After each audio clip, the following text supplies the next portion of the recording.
Wow, it's Wednesday. Don't give up. We're halfway to that weekend, all right? Good morning. Now, on the rare occasions that I get to hang out with my friends, we often spend time debating all kinds of existential questions. One of our favorite questions that keeps coming up is this one. Can anyone at all be successful? Or are successful people born that way? Clearly, we haven't settled the matter definitively, which is why it keeps coming up. But one thing is clear. Successful people have certain things in common. Now, after years of reading about and meeting successful people, I think I've figured out the single thing that they all have in common. They never give up. They never give up. Probably the biggest cliche in the world, but also the only guaranteed way of avoiding failure that I can think of.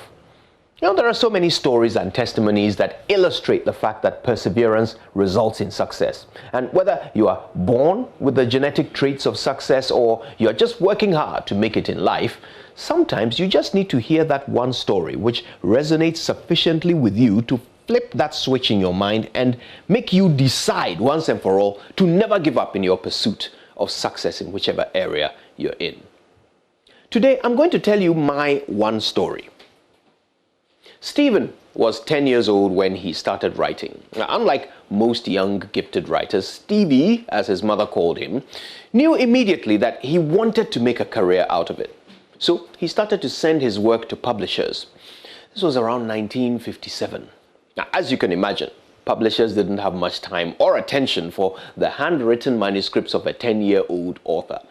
And so Stevie got a great number of rejection letters from them. Now, I don't know how old you are, but I'm sure you hate rejection too. I know I do.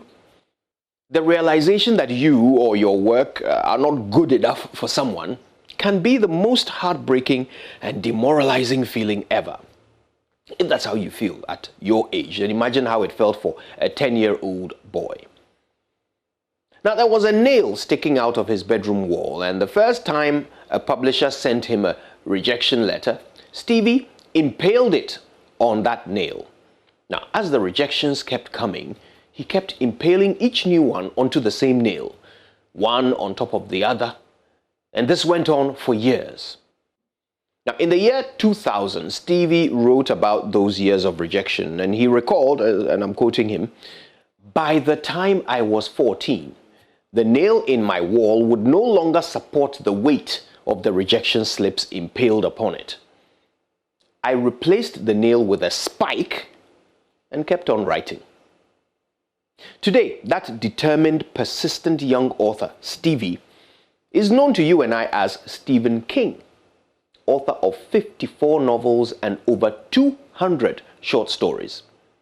Today, in spite of all those early rejections, Stephen King is the world's most successful horror writer of all time, just because he flipped a switch in his mind and decided that no matter how many times he was rejected, he would never give up. My dear friend, I remember how I felt when I read Stephen King's words, "I replaced the nail with a spike and kept on writing." As a 14-year-old, he realized what most adults still don't get, that you need to go through a lot of no's before someone says yes to you. But the reason why most of us fail is because we let each rejection get to us. We translate rejection to mean we are not good enough and never will be. But successful people have a different attitude towards rejection. They get excited every time they are rejected because they know that with every no, they are one step closer to a yes. Now, I don't know whether Stephen King was born with this attitude or not, but I do know that it worked for him. 350 million copies of his book sold worldwide, with so many of his works adapted into multi-million-dollar earning blockbuster movies. Well, that's sufficient proof that perseverance pays. So I decided to have the same attitude when I read that story. I flipped a switch in my mind and decided to never give up.